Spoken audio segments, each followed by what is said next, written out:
The original concept of Inner Darkness was to do a film that could be done on a really low budget, would utilize my favorite concepts of pulp fiction as storytelling, but at the same time I also wanted a topic in which could utilize some of the old classic genres as well, because I'm a huge fan of the Bela Lugosi films, the old Dracula, Frankenstein, werewolf, something that would incorporate all those things. And there's a reason for it, because my real skill set always was at doing composition, design, foam latex mask work, so effects-driven photography, things like that.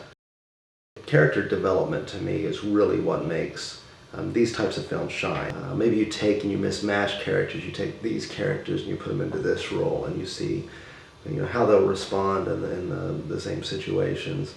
That's really what I started getting into while putting the script together and the storyboards for the Inner Darkness, because once I started working with the actors and finding out, okay, this is their characteristics, this is the way they are, you end up, when you go back into rewrite, you start writing your dialogue in a way in which you can hear the actors that you have cast in your head delivering those lines.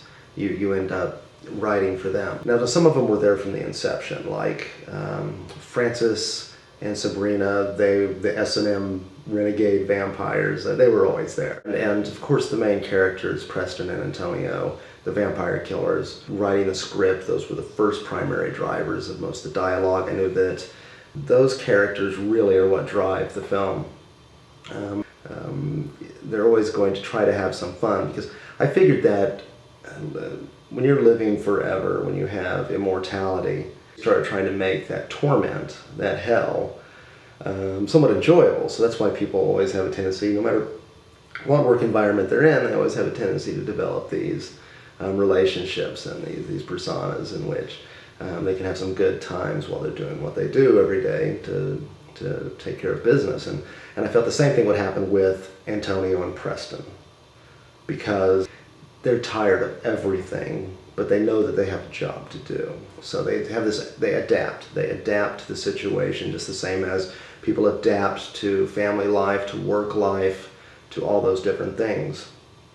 So I really wanted that banality brought into it, because like the scene where they put the bullet in the person's head, and they're debating whether or not the bullet is in the center or if it's off, and then they're fighting over it, and normally what would be a situation that most people would find appalling, to them becomes the status quo, becomes normal.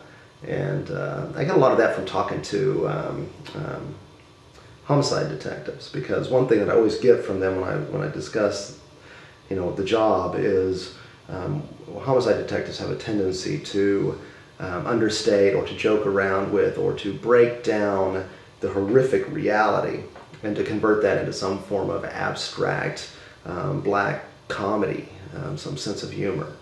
And that brings a certain ability to do a job that in reality nobody could really do if they didn't find a way to distance themselves or to adapt to it. And I feel the same thing occurs with vampires that live forever, the immortality, because if you think about it, nobody can really stomach the idea of living forever. It's a horrific reality.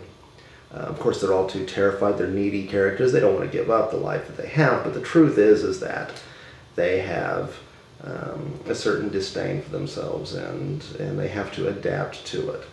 So for me, Inner Darkness is very much a character-driven film. It's really the characters that give it life. It's the characters that make it enjoyable.